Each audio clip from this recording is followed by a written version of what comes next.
demands a road be renamed after their dear one, some want a statue to come up in his name, some want a sarkari naukri for the next of kin.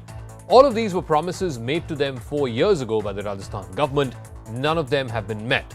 And most importantly, the Chief Minister Ashok Gehlot has not even met them once. He says that this entire thing is being politicized at the behest of his opponents. I want to get into the details, the nitty-gritties of this story, but first, what exactly has been happening in Jaipur for the last 10 days?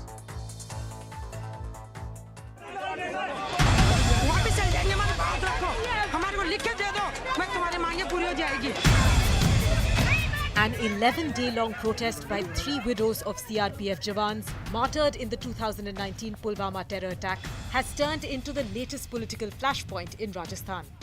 Early in the morning, the 3 widows and their supporters were removed from their protest site outside Congress leader Sachin Pilot's home in Jaipur and shifted to hospitals. 3:30 बजे police आई और हमारे को हम तो सो रहे थे उठा के ले गई हमारे को पता नहीं घर पे आके छोड़ दिए. BJP leader Kirori Lal Meena, who was part of the protest, was detained when he and his supporters clashed with police.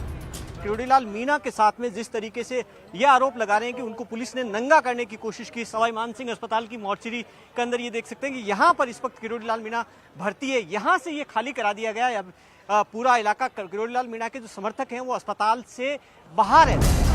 Rajasthan Chief Minister Ashok Gehlot accused Meena of using the widows for political gains. He in turn accused the police of trying to kill him. वीरांगना को घर जाना चाहता था बालाजी से प्रार्थना करके. ये कि क्रूर मुख्यमंत्री को समझाओ बालाजी महाराज. बैरिकेड लगा दी, भारी पुलिस बल है, धक्का मुक्की हुई, आपके सामने हुई. The widows have been protesting since the 28th of February. Some are demanding jobs for relatives, others want statues of the martyrs installed. But Gehlot has questioned whether it's appropriate to snatch away the jobs of children of the martyrs and give them to relatives instead. आखिर ऐसा क्या मांग रही हैं वीरांगनाएं? और ऐसी क्या बात है कि राजस्थान सरकार के मुख्यमंत्री उनसे मिलने से मना कर रहे हैं? ये कांग्रेस पार्टी झूठी पार्टी है और झूठे वादे करती है. The widows have already been subjected to manhandling by the police, an issue which turned into a fresh tug of war between Gehlot and his former deputy Pilot. Pilot had met the protesting widows and demanded that the Rajasthan government fulfill their demands. But the question is, who is politicizing the martyrs? So how did this row escalate in the first place? It all started on the 28th of February when the 3 widows sat on a dharna outside Chief Minister Gehlot's house. They were protesting over alleged non-fulfillment of promises by the state government. The widows also accused the Rajasthan police of assault and mistreatment. Then on the 4th of March, the widows launched an indefinite hunger strike. 2 days later, Sachin Pilot met with them when they sat on a dharna outside his house. He urged the Gehlot government to accept their demands. The following day, Rajasthan Minister Pratap Singh Kacharewas, considered close to Chief Minister Gehlot, met the widows and assured them justice. On the 8th of March, Defence Minister Rajnath Singh called up Gehlot and inquired about the alleged assault on the widows. Yesterday, Gehlot called the demands of the widows unjustified, and then today, some of them were detained from the protest site. So 3 demands essentially have been put forth by the protesting widows. One of them is installing the statues of the martyrs in their villages. The second is the naming of schools and roads after some of these Pulwama martyrs. And the third is to give jobs to relatives on compassionate grounds. But the Rajasthan Chief Minister, Mr. Gehlot, who is yet to meet with these widows, has turned down their demands, calling them unjustified. Condemning the Dharna, Gehlot said that some BJP leaders are disrespecting the martyrs by using the name of the widows to earn political mileage. He pointed out that 2 statues of martyr Hemraj Meena have already been erected, and the demand for a third one is not appropriate considering the demands made by the families of other martyrs. He also said that if a job is given to the brother of a martyr, then relatives of all martyrs may make similar demands. Gehlot asked how can denying the rights of martyrs' minor children be justified by giving jobs to other relatives.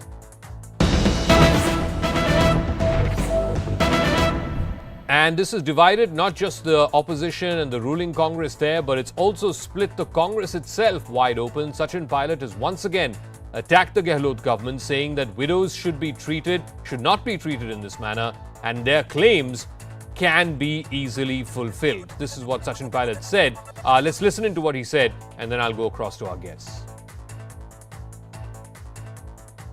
किसी को आपत्ति नहीं होनी चाहिए, लेकिन आज मैं मानता हूं कि अगर कोई छोटी मोटी मांगे हैं, किसी की सड़क का है, चारदीवारी का है, मूर्ति का है, उस काम को हम पूरा कर सकते हैं, क्योंकि देश में ऐसा मैसेज नहीं जाना चाहिए कि वीरांगनाओं की बात हम सुनने को भी तैयार नहीं हैं।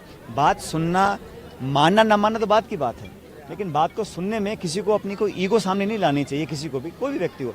मेरे घर आई, अचानक आ गई, मैंने कहा बैठिए, उनकी बात सुनी, थोड़ा वो जैसे मैं कहा भावुक थी, उनकी बात को मैंने सुना। देखिए, महिला हैं, भावुक हैं, उनकी मानसिक स्थिति क्या होगी, क्या क्या उन पर बीती होगी, तो बड़ी संवेदनशीलता से उनकी बातों को हमने सुनना जाना चाहिए था, और जो पॉसिबल है बताना चाहिए था। अगर नहीं भी करना है तो उनको बैठकर समझाने का काम अगर किया गया होता, मैं समझता हूँ एक बेहतर तरीके से मामले को निपटाया जा सकता था। All right, let me go across to our guests who are joining us on this special edition of Brass Tags. GVL Narasimha Rao, Member of Parliament and BJP spokesperson. Dolly Sharma, Congress Party spokesperson. Lieutenant General retired Sanjay Kulkarni is former DG Infantry, and Arun Anand, consulting editor with First Post. Dolly Sharma, let me start with you first. Some of these demands are very, very simple. Somebody wants a road renamed, somebody wants a statue built. These were promises made by the government 4 years ago when Pulwama happened. It's bad enough that those demands have not been met.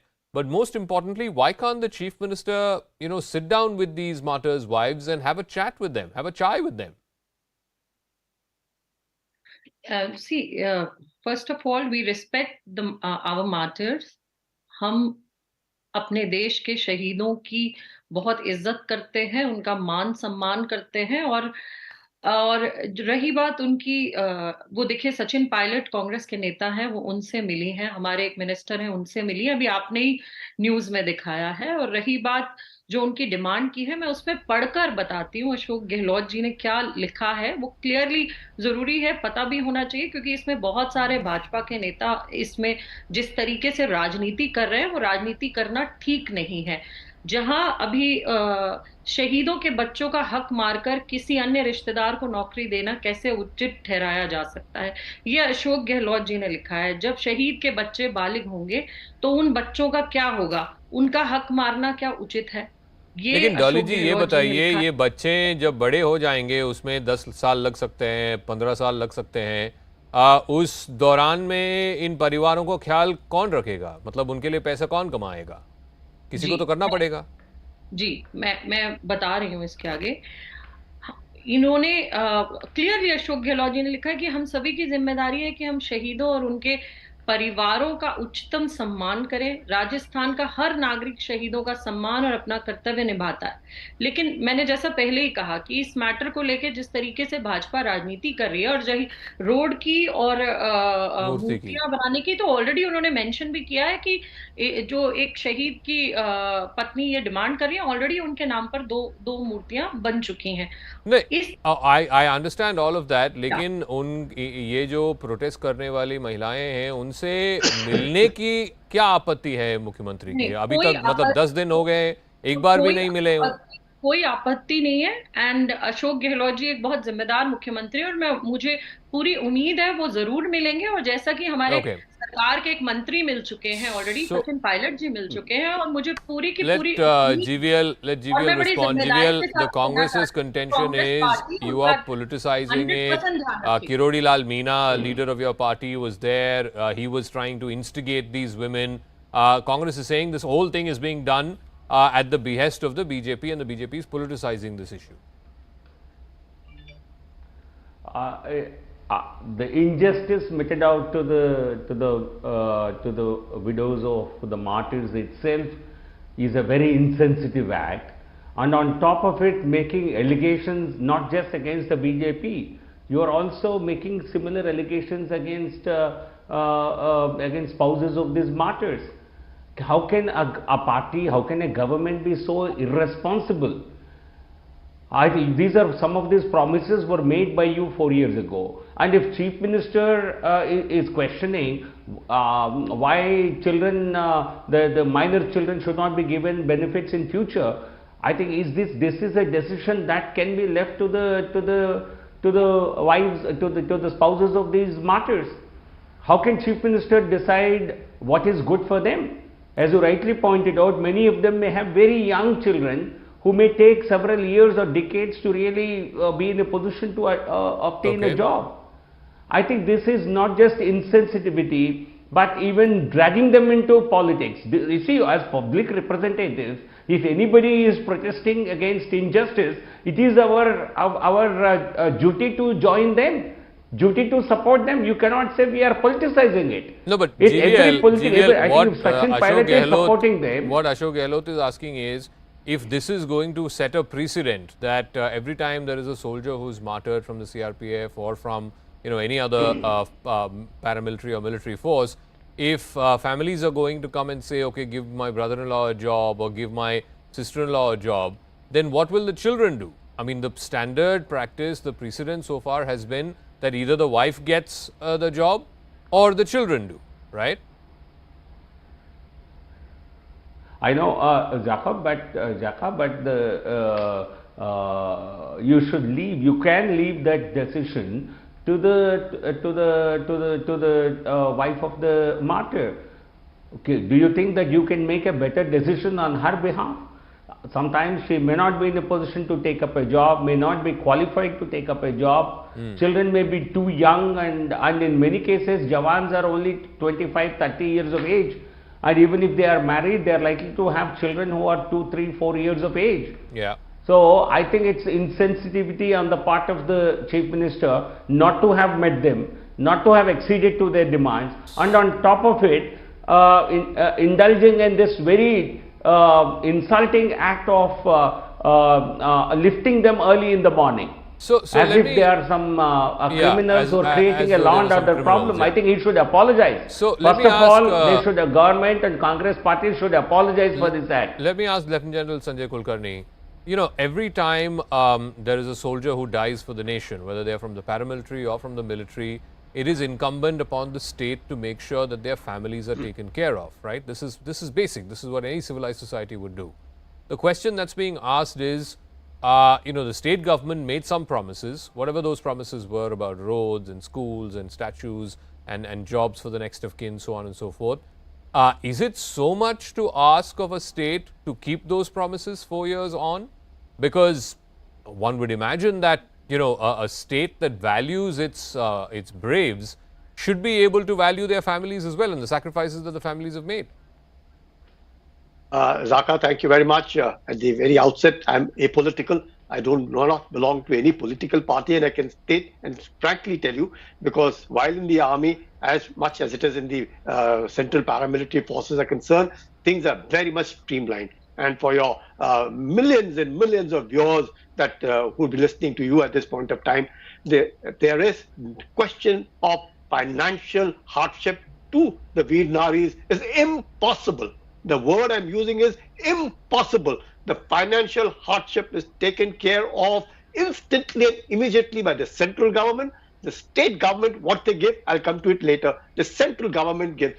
Now, what is that financial security that the Veer Nari gets instantly and immediately? The last pay drawn is the liberalized family pension, which continues to the family as if he is in service till he would have attained the age of 60, and thereafter again the extension carries on. That the family hardship, financial hardship is not there. Repeat, not there. Besides this, the kind of money allotment that we ensure to the Veer Naris that they are not put to hardship is in lakhs. That is one. Second, the education of the children is taken care of. So there is no requirement of anything required. Now, the other things, now state governments, what you're talking about, Zaka, it varies from government, state government to state government. Central government is fixed. This is what they will do. They ensure it is done and everybody gets it. There's not one Veer Nari who can come forward and say they have a financial hardship because the last pay drawn is been given to them till posterity virtually. So as far as the state government is concerned, some state governments do give even amount up to 1 crore. And some only 1 lakh, some 25 bighas of zameen, some probably nothing, some an MIG flat or an HIG flat or a flat from the housing society. Okay. So these are things. Now, as regards the concerns of the Veer Naris is there, they should have been resolved within 1 hour. There is no question of 10 days they are there on the street. Anybody can attend to and tell them politely that this is what it is, this is what you are getting, you cannot get what the following thing. Otherwise, there will be no end to anything. We must Yeah. not politicize it. And I think this is where Zaka, we have failed to probably communicate, and that is where it has led to the Veer Naris being harassed, being pushed, pulled. I think that is something which is unbecoming. So that is absolutely unacceptable that the police had to resort to that kind of high-handed behavior against them. Like I said, somebody from the government should have reached out to them, called them into the Chief Minister's residence, had a cup of chai and sorted out these issues. But Arun Anand, it's not just, a Congress versus BJP issue. The politicization is not happening just between two opposing political parties, but it's happening within the Congress party as well. Sachin Pilot has met with these women twice now in the last 2 or 3 days. And he's saying something which is commonsensical, which is obvious, that the Chief Minister needs to meet them and, listen to them and whatever is possible to try and accept some of their demands. Is this now getting to be a divisive issue within the Congress party as well, as has been articulated by Sachin Pilot? Zaga, you have rightly pointed out. I think it's largely, the internal politics. Unfortunately, in this issue, also the internal politics of the Congress party is also playing out. And actually, that is the thing which is driving probably, Ashok Gehlot's actions. And that's why because Sachin Pilot has met these widows of the martyrs, but Ashok Gehlot refuses to meet them. Also, there is an interesting tweet by Harish Rawat, another Congress leader from Uttarakhand, yeah. And because Uttarakhand, sends a lot of people to forces. Yeah. So he has also said that Ashok Gehlot, should have handled it, more carefully. That is the essence of the tweet which he has said. He has also asked, of course, Centre also to intervene. But as Mr. Kulkarni has pointed out, the Centre has already done its job. Now, I think it's also, largely it's the police action which happened there. See, the police doesn't take an action until and unless they have a directive from the political masters. They wouldn't have acted on their own. That is the most likely scenario. If they have acted on their own, then of course strict action should be taken. But it seems generally the directive comes, as we all know, that the directives come from the top political masters कि इनको किसी भी तरीके से हटाओ, जोर लगाना पड़े, जबरदस्ती करनी पड़े. That kind of message, I'm assuming that must have come. That's how the police action takes place. So that's very that's unacceptable. And another thing is that there is a complete communication breakdown. See, as a head of the state, the chief minister has to assuage the feelings. Justice not only has to be done, it seems to be done also. Correct. So even if there is a lacuna in that, you can always, there are sensitive issues and you can be a little bit more flexible in these kind of issues. You cannot be very straight-jacketed. So let me come back to our guest in 1 second. I have the daughter of one of the Pulwama martyrs, martyr Hemraj Meena. His daughter Reena is now joining us. Reena, बहुत बहुत धन्यवाद हमारे साथ जुड़ने के लिए. ये बताइए, आप और आपके माँ पिछले 10-11 दिन से आप सड़क पे बैठे हैं मुख्यमंत्री जी के आवास के बाहर. क्या है आपके मेन मांग, और अभी तक क्या कुछ आश्वासन दिए गए हैं सरकार की तरफ से कि आपकी मांगे पूरे किए जाएंगे? सर देखो, हमारी ऐसी कोई शिकायत नहीं है जो सरकार पूरी नहीं कर सकती. हमारे पैकेज के जो हमें पैकेज दिया गया था उसके अनुसार ही हमारी जो शर्तें हैं. पहले मांग हमारी थी जो अदालत चुराई की थी, वो सरकार जो नेता हमारे आश्वासन देके गए थे, वादे करके गए थे, वही है. वो रही बात स्कूल की, तो स्कूल का नामकरण भी कोई ज्यादा बड़ी बात नहीं है इनके लिए. और 1 किलोमीटर का रोड है जो हमारे कच्चा है घर के लिए वहाँ गाँव से, तो वो भी कोई ज्यादा बड़ा रोड नहीं है जाके जो सरकार नहीं कर सकती है. लेकिन मुख्यमंत्री और उनके बाकी मंत्री जो हैं उनका कहना ये है कि आपका एक मांग जो है मूर्ति लगाना, उनका मानना ये है कि ऑलरेडी आपके पिताजी के नाम से 2 मूर्तियां लग चुके हैं, तीसरा और लगाने में मतलब दिक्कत होगी. क्या ये सच है कि 2 मूर्तियां ऑलरेडी लग चुकी हैं? जी सर, 2 मूर्ति लग चुकी है, लेकिन ये गवर्नमेंट की तरफ से नहीं लगती है. ये एक तो ओमजी बिरला जी जो सांसद है उन्होंने खुद के पर्सनल से शहीद स्मारक पे लगाई है, और जो एक उन्होंने हमारे विधायक साहब ने लगाई है वो गोरदा कॉलेज में लगाई है. वो उसकी हमारी कोई मांग नहीं थी, उन्होंने जबरन वहां लगाई है, उनकी इच्छा से लगाई है. वो हमारी शुरू से ही मांग अदालत चौराहे पर थी और अभी आखिरी तक वही रही गई. आपको क्या लगता है कि आपके जो इंसाफ की ये जो लड़ाई है इसके बीच में कहीं राजनीति मतलब मिक्स हो गई है और इसकी वजह से आपकी मांगे जो हैं वो पूरे नहीं किए जाएंगे? जी सर, पता नहीं इस मैटर में राजनीति कर रहे हैं कि कौन ये आगे कोई पत्र लिख रहा है, कौन क्या कर रहा है, हमें कुछ नहीं पता। हमें तो बस जो लोग नेता लोग आए थे हमारे उस टाइम आश्वासन देके गए थे, आपकी सारी मांगे पूरी होगी, बस ये आश्वासन से काम। अभी भी आश्वासन ही दे रहे हैं, हमारे कोई काम पूरा नहीं हुआ है अभी तक। तो 4 साल हो गए, अभी भी आश्वासन ही है, बाकी काम कुछ हुआ नहीं अभी तक। Anyway Reena, thank you very much for joining us. Dolly Sharma ji, आपने सुना रीना को, बड़ी सिंपल सी मांगे हैं उनकी कि एक तो मूर्ति लगे उनके स्कूल में जहां वो पढ़े थे, हेमराज मीना। दूसरी, उनके गांव, उनके घर के बाहर जो सड़क है वो पक्का सड़क बन जाए। और that's it, these are the only 2 demands that they have. तो इसको पूरे करने में क्या एतराज है आपको? देखिए, कोई ऐतराज नहीं है। अभी उन्होंने खुद कहा कि हाँ, ऑलरेडी एक और मूर्ति लगी है, 1-2 मूर्तियां ऑलरेडी लगी है। लेकिन जब एक सरकार जब एक डिसीजन लेती है तो सभी को सोच कर लेती है, सभी के बारे में सोच कर लेती है। इस तरीके की जो डिमांड है, मुझे लगता है अशोक गहलोत जी एक जिम्मेदार मुख्यमंत्री है और जरूर कुछ ना कुछ पुख्ता कदम वो उठाएंगे। लेकिन डोली जी, ये बताइए, आपने रीना को सुना? रीना तो कह रही है कि मतलब दो मूर्तियां जो ऑलरेडी आ चुकी हैं वो तो सरकार ने नहीं लगाई हैं, वो तो प्राइवेट इंडिविजुअल निजी लोगों ने लगाई है, उनके मर्जी लगाए हैं।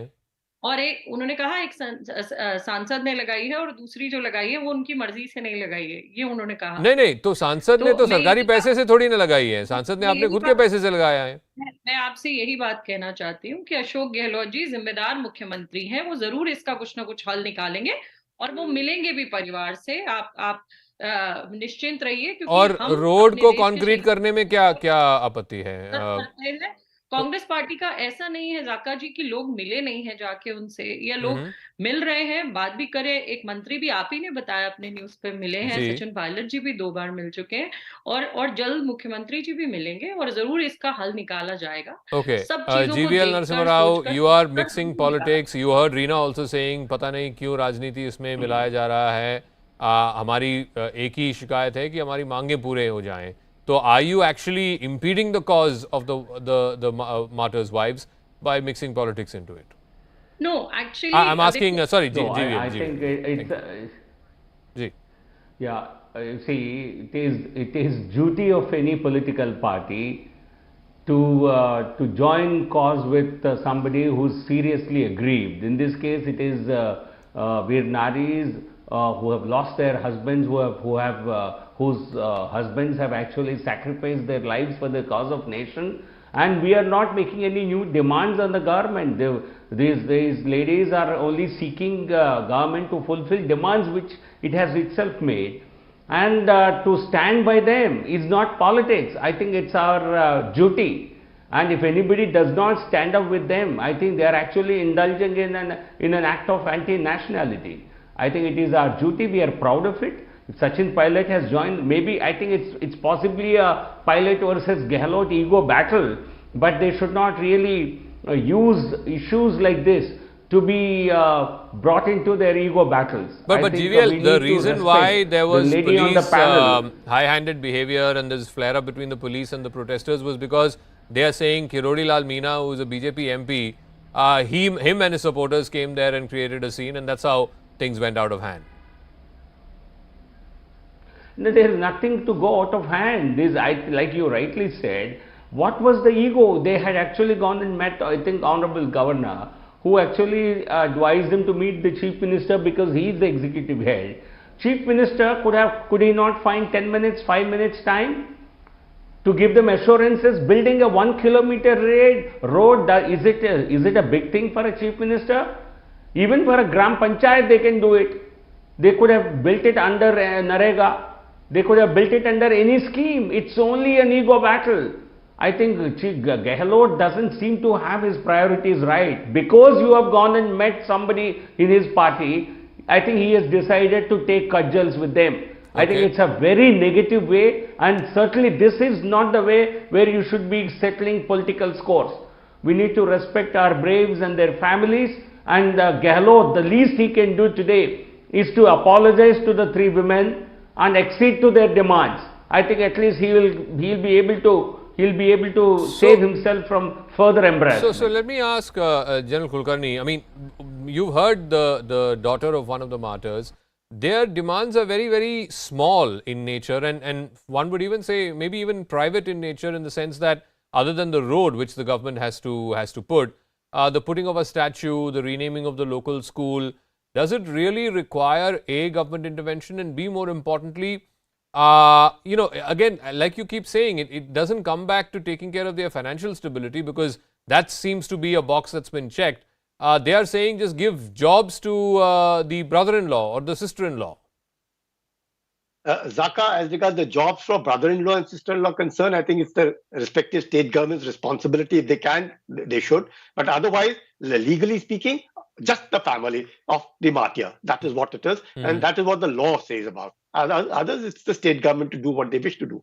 As regards the other demands are concerned, the desire of the martyrs' families, the Veer-Naris, is to see the names every day, a small lane being, named after the martyr, a school where he studied being named after it, which is something which requires government sanction. Even to put a statue, you require a government sanction. You can't just go put up a statue on a government land, unless until it is your own private land. And then it's a different issue. But if it's a government land, a statue has to be put on a chowraha or something like that. It requires government sanction. It requires municipality sanction. It requires subsequent maintenance. A statue just can't be made. It has to be maintained. It has to be given the due respect. The road has to be maintained. The road has to be given the due. You just can't have something done. Therefore, it does require government intervention. And I think if it's something which is very, very this thing, the whole thing should have been resolved in 1 hour. If somebody is standing outside my house for whatever the time is, all I need to do is find out what is it. Just call, okay, this is what it is. Okay, we'll get back to you. And that's it. I think it would have all been over. Rather than, I think it has brought in a bad name, unfortunately, and avoidable, totally avoidable, because the Veer-Naris aren't asking for money. They aren't asking for money. They aren't asking for any financial security. All they're asking is for a little name that the martyr can get. The family gets a little respect in the village that they are all in. And that is what it is. And I think it was absolutely negotiable and done. So Arun Anand, has ego come in the way for two reasons? One, obviously, Gehlot feels like the BJP has gotten involved. Kiroli Lal Meena was involved. Now, I believe the BJP will be taking out a big protest on this tomorrow as well. That's one part of it. So he doesn't want to give any political credit of this to the BJP. And B, more importantly, perhaps, and closer home, that his arch nemesis Sachin Pilot has also been involved. So if he were to act now, post facto, it'll seem like he's doing it under political pressure from these quarters. I think you're right. It's largely, basically, it has turned out to be, a kind of political slugfest now. But I also want to bring in a fact, there has been actually quite a crisis of governance in the state of Rajasthan, because just a couple of weeks back, we had, this news splashing everywhere that he was reading, the last year budget. He had almost, read a couple of pages of that in the assembly, and that has never happened in the history of, I think, India's, legislative history. So you can imagine the kind of crisis of governance which Rajasthan is facing. And I think it's also the arrogance. See, it happens with most of the political parties that, when they rule for 3-4 years, so by the end, they become quite arrogant. So it's a combination of arrogance, political slugfest, lack of governance, and absolute lack of sensitivity. Okay, I'll give the final word to both Dolly Sharma and then subsequently to GVL Narasimha Rao. तो डॉली जी, जो अरुण का भी कहना ये है कि it's not just this one incident, सिर्फ ये एक घटना की बात नहीं है. हमने सब देखा कि कैसे मुख्यमंत्री बजट के पहले पुराने बजट पढ़ रहे थे, देन किसी और ने आके उनको बोला कि देखिए ये पिछले साल की बजट है. हम सब ने देखा उदयपुर में क्या हुआ, उसका क्या फॉल आउट हुआ, उसका क्या परिणाम हुआ. एंड देन अगेन जोधपुर में जो दंगे हुए, जो मुख्यमंत्री के खुद के कंस्टिट्यूंसी हैं, जो दंगे हुए पिछले साल, ऐसा लगता है कि पूरे राजस्थान में एक तरीके का लॉ एंड ऑर्डर का बड़ा सवाल खड़ा हो रहा है. Okay, I want to put one thing in front of you, Zakaji, that there are many incidences where we found BJP Karyakartas doing so. You must have seen those pictures getting viral also. So I don't want to go into all that. Today the discussion is on the martyrs. So I want to keep it here only. Rajasthan के मुख्यमंत्री अशोक गहलोत जी बहुत जिम्मेदार मुख्यमंत्री हैं. जहाँ देश में महंगाई चरम पर है, वहाँ 500 रुपए का गैस सिलेंडर राजस्थान की महिलाओं को, परिवारों को राहत देने के लिए कर रहे हैं. बहुत सारे ऐसे जीवन बीमा और परिवार को आर्थिक सहायता देने के लिए और स्वास्थ्य के लिए सहायता देने के लिए उन्हें 25 लाख तक का बीमा किया है। तो बहुत सारी राजस्थान सरकार ऐसी योजनाएं चला रही है जो आम लोगों के लिए है, गरीब लोगों के लिए है। और तो अगर इतना सारा काम कर रहे हैं तो एक सड़क भी लगा दें, एक मूर्ति भी लगा दें। I want to, yeah, this is what I'm saying now, that he's a responsible chief minister, and I'm sure, I'm telling you this on national television, 100% he'll come out with some solution, because as per law, somebody sitting in the panel said right here that as per the law, the job belongs to the immediate family, whether the wife or children of the martyr. So 100% he'll come out with some solution, guaranteed. He'll meet the family soon. Also, Congress people meeting them. So I hope they will not politicize this. Let's sit together, because ultimately it's a matter of a martyr family, and we all respect them. Because of them, we are sitting here peacefully in our home. So again, I would like to say this कि Ashok Gehlot ji responsible मुख्यमंत्री हैं और जरूर इसका solution निकालेंगे। और हमारी पूरी कांग्रेस की इच्छा है, पूरा कांग्रेस पार्टी चाहती है देश में हमारे सैनिकों का, उनके परिवारों का सम्मान रहे। Does this episode once again highlight the need for an institutional response? I mean, the wives or the families of martyrs shouldn't have to come to the streets and ask for some of these basic requirements. There should be an institutional mechanism whereby if they have demands, they should be able to convey that to the government. And the government itself should, as one of the leaders today said, take care of them as though they are our own family. Yes, Jaka, see, as far as government's obligations are concerned, there is a due process, and that process is honored. In this case, these are specific promises being made by the state government, and it's possible ministers who visited the martyrs' families at that time, they would have made these promises, and these Veer Naris have only wanted those promises to be honored, and these are very simple promises, as you mentioned, and there is no law which mandates that only children of martyrs can be given jobs. I don't think that's a legality issue at all. It's a question of procedure. It's a question of an executive decision. Chief Minister can do it instantly. I don't think it requires even a cabinet decision. It's an executive order. He could have done this, like the veteran on the panel said. This could have been resolved in 1 hour. I think it only shows height of arrogance.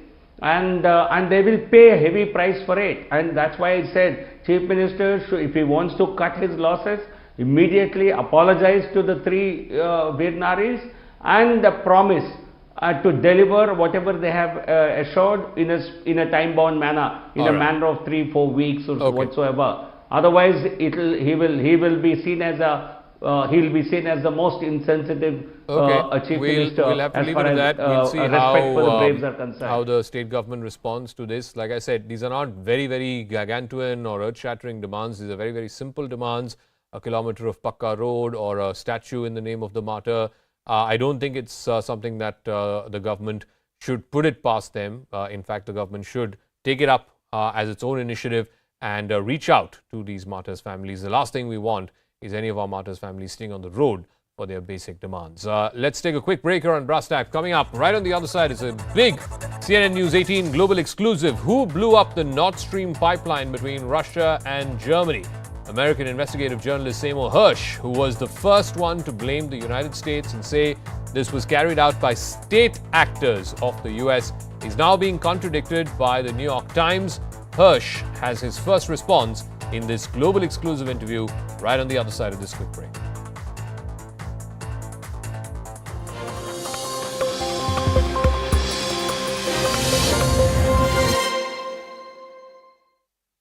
Now, it's not just that. These textbooks also pit Hindi against Urdu by referring to the 1867 controversy over the debate on which language should be chosen as a national language. Pakistani textbooks claim that Hindus wanted Hindi as the official language and that Hindi was pitched as an official language instead of Urdu. And riots broke out over Hindi versus Urdu as the official language. And these textbooks don't stop there. They blame India for the partition, never saying anything about the role of Muhammad Ali Jinnah. The books say that Pakistan territory was divided into two parts and it was Pakistan that was separated by hostile Indian land. The mass violence during the partition has been blamed entirely on the Indian government. The books also claim that partition led to the massacre of Muslims and Sikhs and that Muslims were forced to leave their homes and migrate. The books go on to talk about the problems faced by the newly formed state of Pakistan and largely blame India for this. They also refer to the Khilafat movement of 1919. It says that Muslims learned that they couldn't trust Hindus as a result of the Khilafat movement and that they needed to create unity among themselves.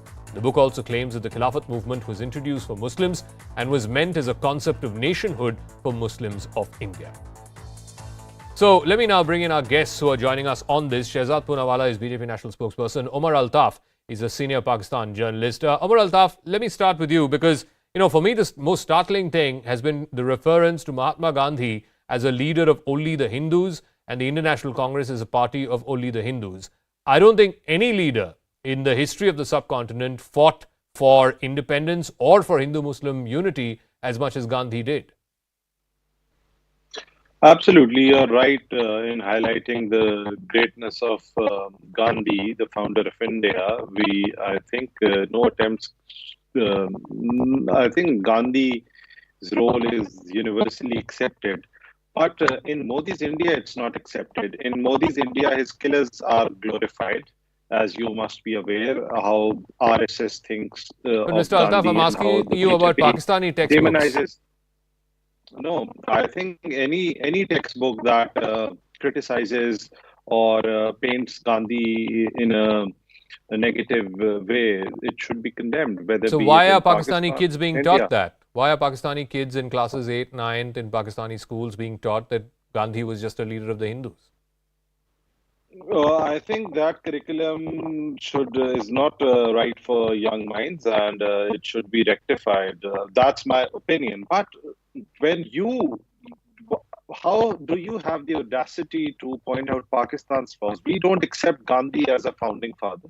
Nobody said that you should accept Gandhi as the founding father of Pakistan. Everybody knows Mr. Jinnah was the founding father of Pakistan. You accept and yet demonize him and glorify his killers. No, that's a separate matter. I'll ask Shehzad that. I'm asking you a simple question. Do you think Gandhi was a communal leader? Do you think that Gandhi did nothing for Hindu-Muslim unity? Do you think that Gandhi was a leader only of the Hindus? I don't think that Gandhi was a leader of only Hindus. He played a role for Hindu-Muslim unity. But then some of the things, I think he wasn't assertive enough, or maybe the hardliners ruled the roost at that time. So his camaraderie with Jinnah at one point was well known. But why don't you also do you condemn the killers of Gandhi being glorified in Modi's India? Okay, let me ask Shehzad Poonawala that. The contention by Mr. Altaf is that the killers of Gandhi are being feted by your party. I'll get to that in just 30 seconds. But first, let me tell you that, the question that you're asking Omar Altaf is to basically deny his existence. If they believe genuinely that Mahatma Gandhi was the symbol of Hindu-Muslim unity, it obliterates Pakistan's existence. Because the very fact that Jinnah wanted Pakistan is because he felt that Muslims' interests wouldn't be secured by a country like India. So his entire existence is predicated on the fact that Mahatma Gandhi. One second, Omar, let him finish. Please, Omar, one second. Omar, it's called tolerance. It's called tolerance. I know you neither have theological or constitutional basis for it, but that's how debates in India work. So you want to try and practice a little bit of tolerance, theologically and constitutionally difficult for you, but try to learn it from an Indian Muslim. It helps.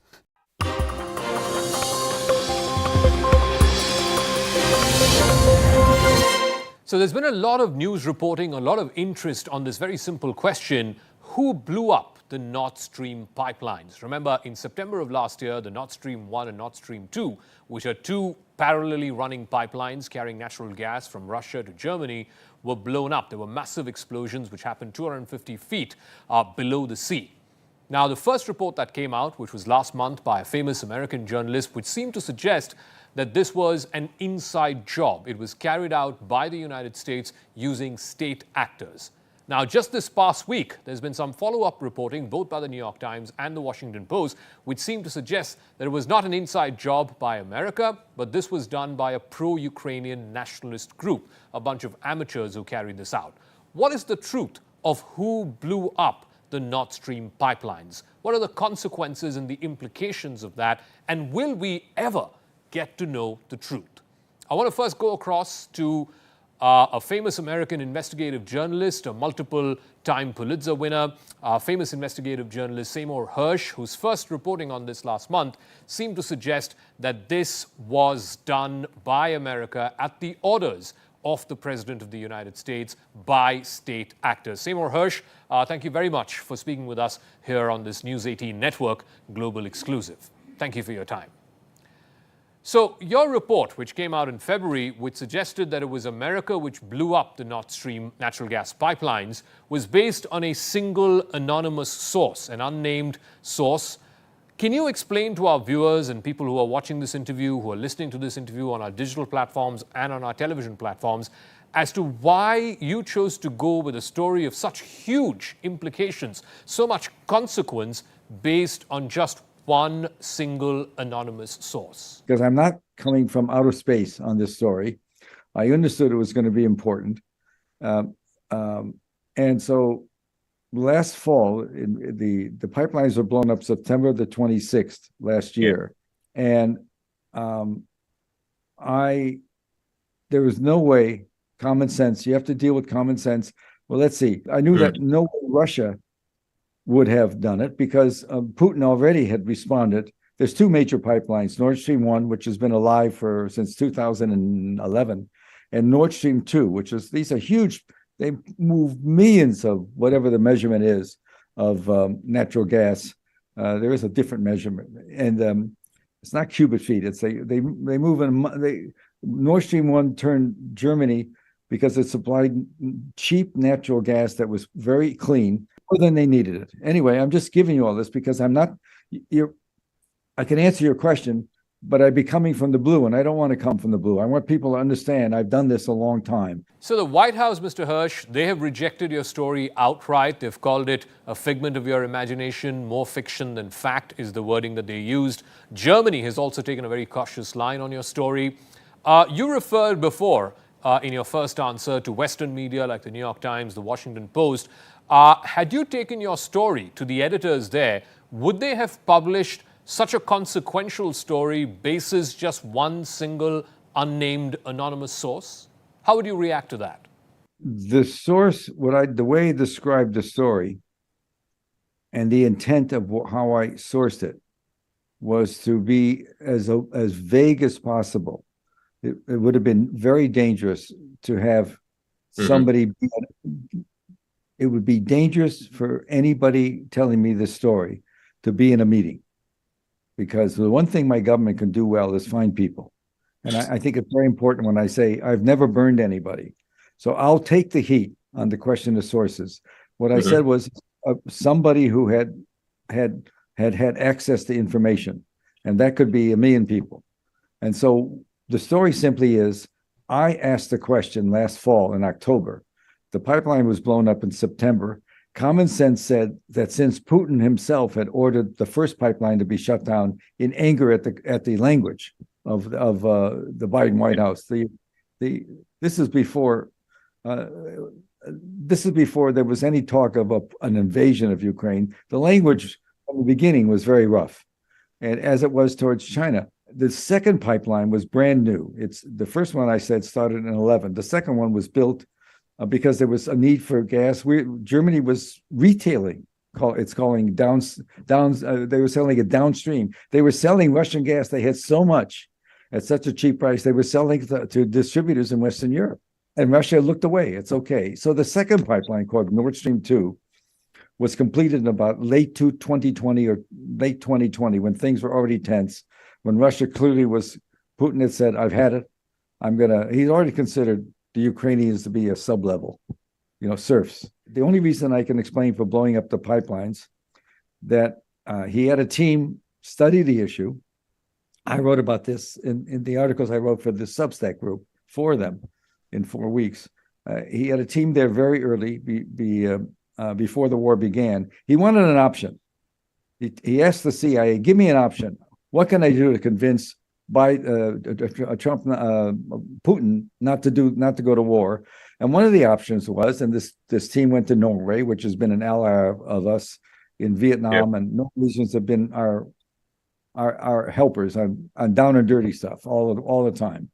And so they went to Norway, where they set up. The Norwegians are wonderful seamen, and they wanted to do this. The pipeline runs 750 miles all the way down the Baltic Sea, directly from Russia to Germany. And so the goal was, give me an option to blow it up. And they did. And the war started, despite the fact Putin warned Russia about this. He put in February, 2 weeks before Russia invaded, he said, I can blow up your pipeline, which I must say didn't make the people doing this secret work happy. They were not supposed to be talking about it, but nothing happened. They did put mines in place. Very difficult to do. It's a big pipeline, steel pipeline covered by a concrete cover that's as high as a man, 6 feet high, to protect the pipeline from the salinity for the salt and water in the Baltic Sea. Anyway, so they did the job, but once the war began, the people in the community didn't think he would do it. There was no reason anymore to do it. In September, he gets a briefing. And the best I can tell, why September the 26th? I don't have a good picture, but I know for the first time the intelligence was saying it's going to be a long war. He decided then to do it. And he had set it up so he could just say yes, and a day later it would blow up. There's a way of setting mines. They work by sonars, low frequency. You can blow them up. You can do it. It's a tough thing to do. And so why? At that point, what he was deciding is, this is going to be a long war. It's going to cost a lot of money. I'm going to go all the way. He's now moving a lot of American troops and equipment into Poland. I don't know if he's going to commit NATO to it. I don't know if NATO wants to go. But he basically gave Chancellor Scholz, took away the option of Scholz to say, I'm going to stop giving him arms. Winter's coming. I want that pipeline. I want to keep my people warm and wealthy. So he blew it up. Now, Mr. Hirsch, just yesterday we had the New York Times put out a story, and then a follow-up was done by the Washington Post. Both of those stories seem to suggest that the Nord Stream pipelines were actually blown up by a bunch of Ukrainian nationalists. They had no connections to either America or to the White House, the Biden administration, or even, for that matter, to the Zelensky regime in Ukraine. So in a sense, the story by the New York Times and the follow-up by the Washington Post, it kind of contradicts your story, which said that it was American state actors who carried out this attack. Those two reports suggesting it was Ukrainian nationalists, perhaps a bunch of amateurs, who carried out this attack. How do you respond to this seeming contradiction? Because both of it cannot be true. Well, you could imagine. It certainly contradicts my story. I'm amused that it was unnamed sources, because that was the basis for not attacking. Like you began your story with unnamed sources. You know, how can you have it? It's mean. That's why I wanted to do my little speech, because it's not something. I spent 3 months doing this, and you can, how I source it is as minimal as possible. I'm not suggesting anything more than that. I'm just very careful about it, and I don't want to talk about it. I was asked that question by maybe 50 times yesterday by the press. This has been a big issue. And what I've said to everybody is, well, if you want to know the truth, I always thought the real outside person, the country that did it, would have been Somalia. That's what I said. And you can take that for what it is. Now, obviously, Mr. Hirsch, you're being sarcastic when you say that Somalia was behind the blowing up of the Nord Stream pipelines. But I want to ask you, on a more serious note, do you believe that this story that came out this week, put out by leading American newspapers and websites, was a story that was put out to divert attention from what you put out back in February on Substack, on your Substack channel, as it were? Why do you believe this article, this news report has been published by the Times and by the Post? Why do you believe what they have put out is less plausible to have happened than your story, in which you claim that it is the American state and American state actors who blew up the pipelines? The only thing I can say is it's a story that's so crazy that I had to deal with just what? A group of Ukrainians. Do you know what it takes to use C4 to blow up a pipeline that's covered by a concrete shield? You know the much of power you have, the skill you have to have. The team that was involved, that started working in Norway with the CIA and other agencies, they practiced for months, and they got the best divers they could get from a very superior training center in Florida. It's a weird place to be. I started my story with that place. It's way out of the way, but they trained the best divers. And you know what divers do in America? They do good things. They blow, if there's a harbor that's blocked, they can go down and blow it up. They know how to use plastiques. And so the idea that you can train some guys from Ukraine to go do this 260 feet below the surface, where to go down, the diver has to stop every 90 feet because otherwise you get bends. And then you have these 4 large pipelines to know what you're doing is so hard.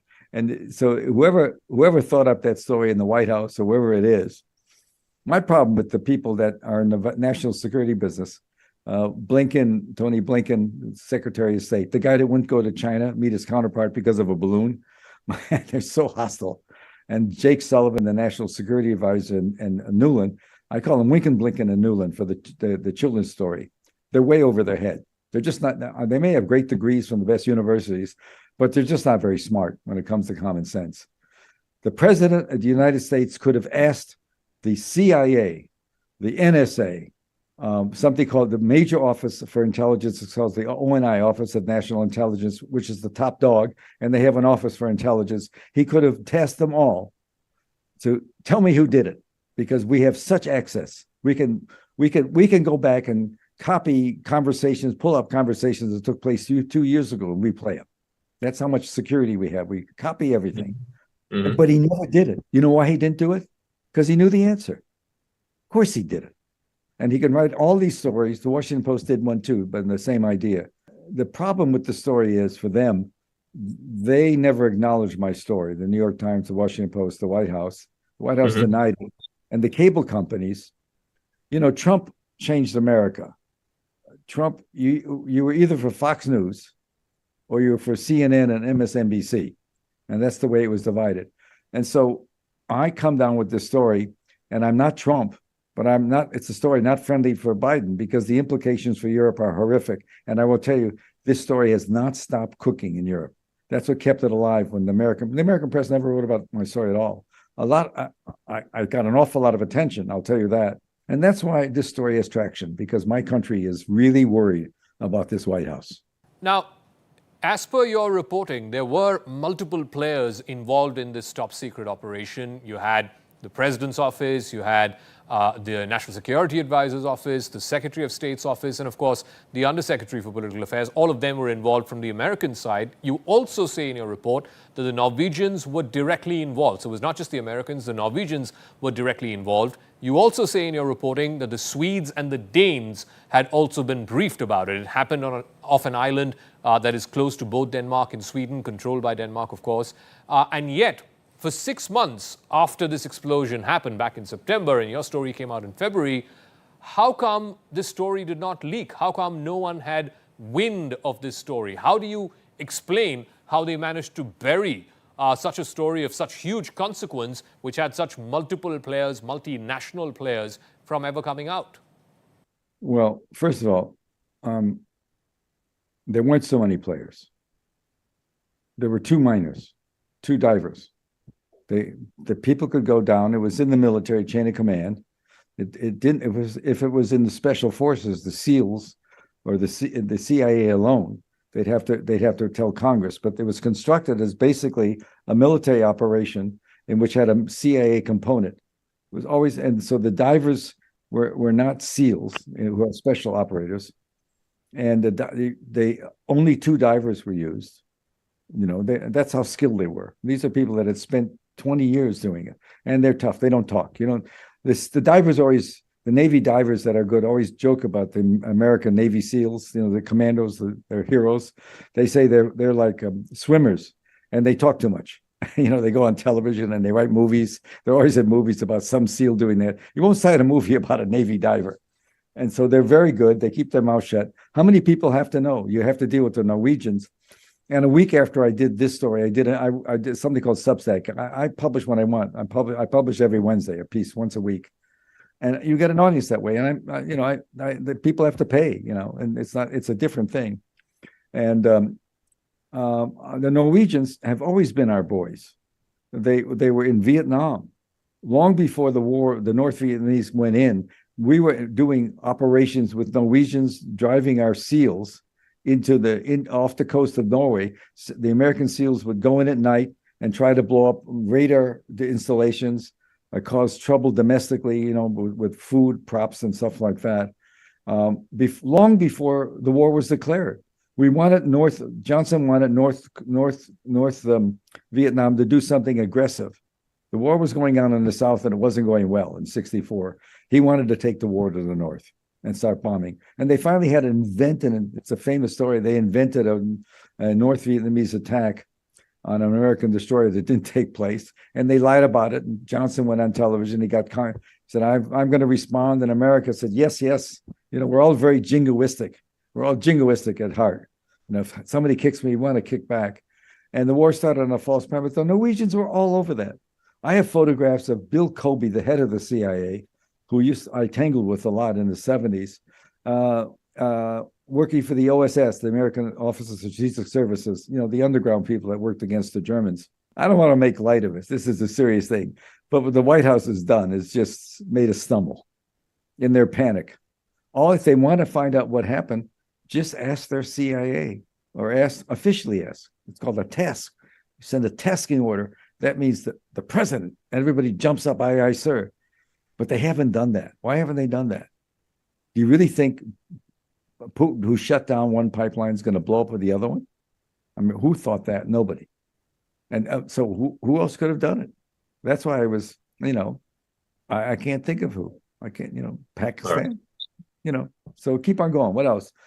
I know I should be more serious about something like this, but I've been there and done it. When I wrote the My Lai story about the massacre, more than half the country thought I should be, hung up to dry, because how could I be a traitor? I'm exaggerating slightly. They didn't believe the story. And I've done that before. I don't do what I do lightly. And once I learned, I knew how to get the story, because I've been around, long of tooth.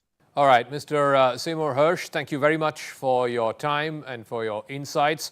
We leave it to our viewers to decide what the truth is on who brought about these explosions and how it exactly happened and what was the consequence of it. Thank you very much for speaking with us here on the News 18 network.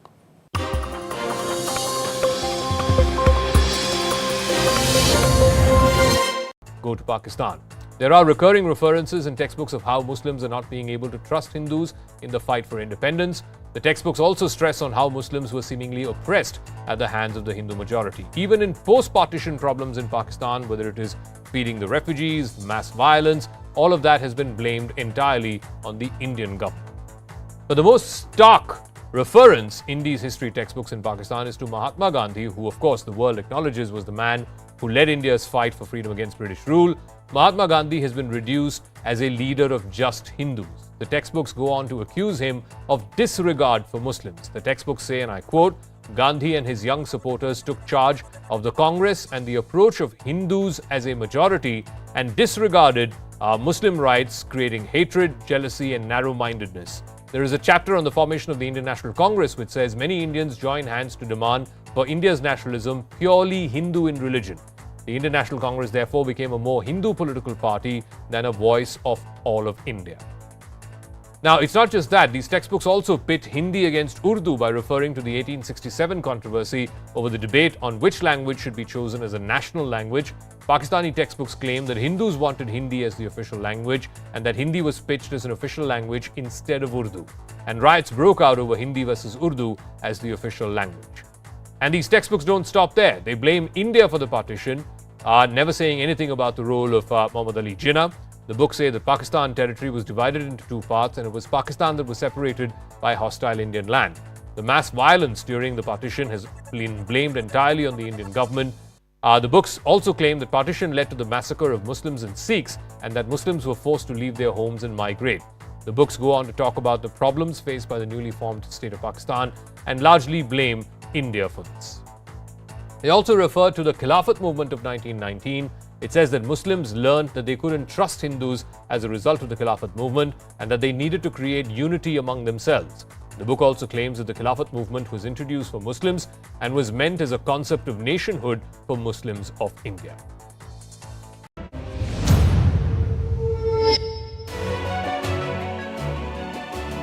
Hello, Namaskar. This is First Post and you're watching Vantage with me, Palki Sharma.